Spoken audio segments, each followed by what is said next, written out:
bahas tentang manajemen strategi. Manajemen strategi adalah sebuah pengevaluasian, pengimplementasian dan perencanaan sebuah keputusan untuk mencapai tujuan jangka panjang sebuah Manajemen perusahaan puncak atau dan tata kelola perusahaan itu di dalamnya itu terdapat peran Dewan Komisaris. Nah, Dewan Komisaris sendiri ini kan merupakan inti dalam pelaksanaan good corporate governance. Manajemen Nah, strategi peran sendiri utama dari melibatkan Dewan 3 Komisaris tahapan ini utama. adalah Yang mengawasi pertama jalannya itu ada perusahaan perumusan dengan strategi, mewajibkan terlaksananya lalu ada prinsip pelaksanaan akuntabilitas. strategi, Nah, dan yang ketiga Dewan itu Komisaris ada ini mempunyai kekuasaan evaluasi untuk bertindak strategi. demi kepentingan perusahaan dengan menghindari kepentingan pribadi.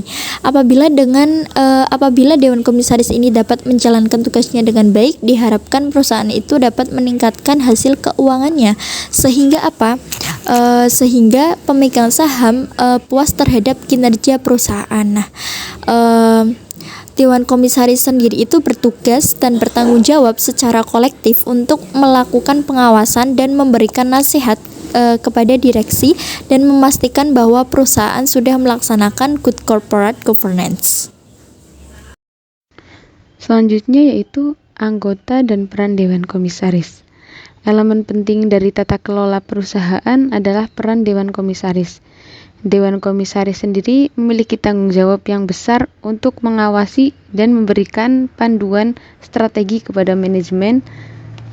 Tanggung jawabnya termasuk mengawasi kebijakan dan keputusan manajemen, memantau kinerja perusahaan, dan melindungi kepentingan pemegang saham dan pemangku kepentingan lainnya.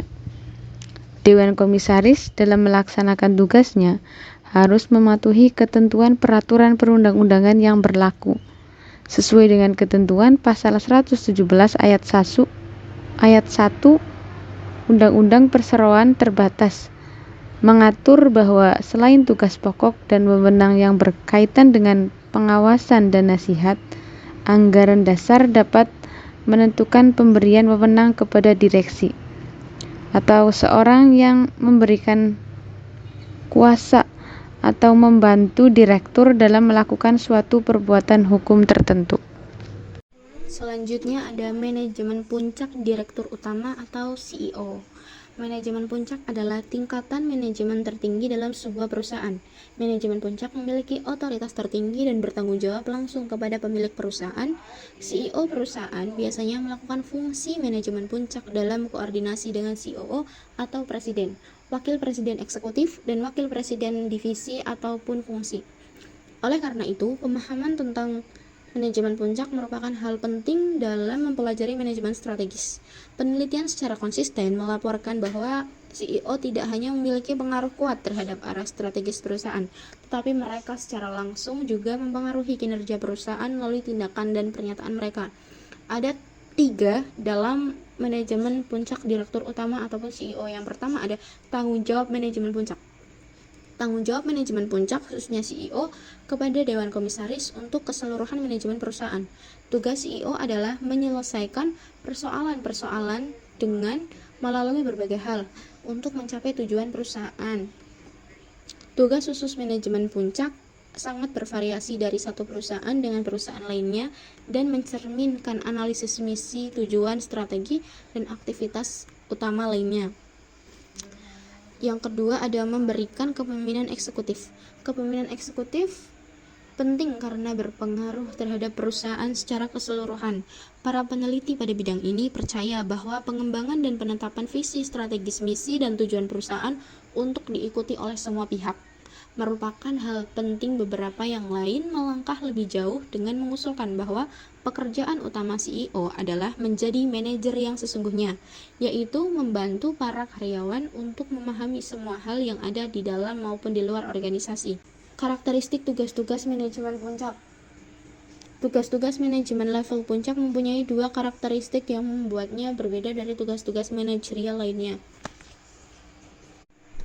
Pertama, sedikit saja dari tugas tersebut yang berlangsung terus-menerus. Walaupun seorang manajer jarang bekerja dengan tugas ini sepanjang hari, tetapi tanggung jawab mereka selalu ada. Yang kedua, dari tugas manajemen puncak adalah tugas itu membutuhkan kapabilitas dan temperamen. Yang keempat yaitu prinsip-prinsip tata kelola perusahaan. Tata kelola perusahaan adalah suatu sistem yang mengarahkan serta mengendalikan perusahaan yang sesuai dengan norma-norma etika bisnis dan peraturan perundang-undangan.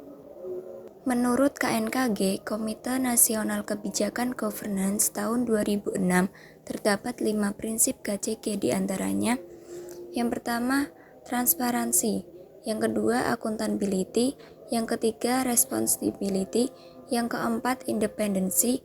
Dan yang kelima yaitu fairness. Manfaat manajemen strategi yang pertama ada menentukan arah dan tujuan. Yang kedua ada meningkatkan efisiensi. Yang keempat ada meningkatkan daya saing.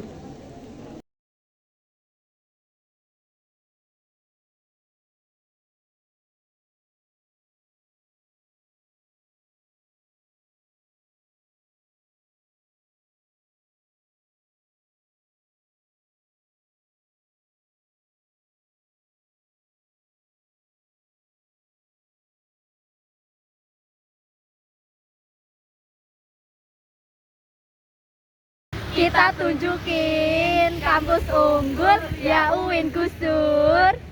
Di sini terdapat 4 fakultas.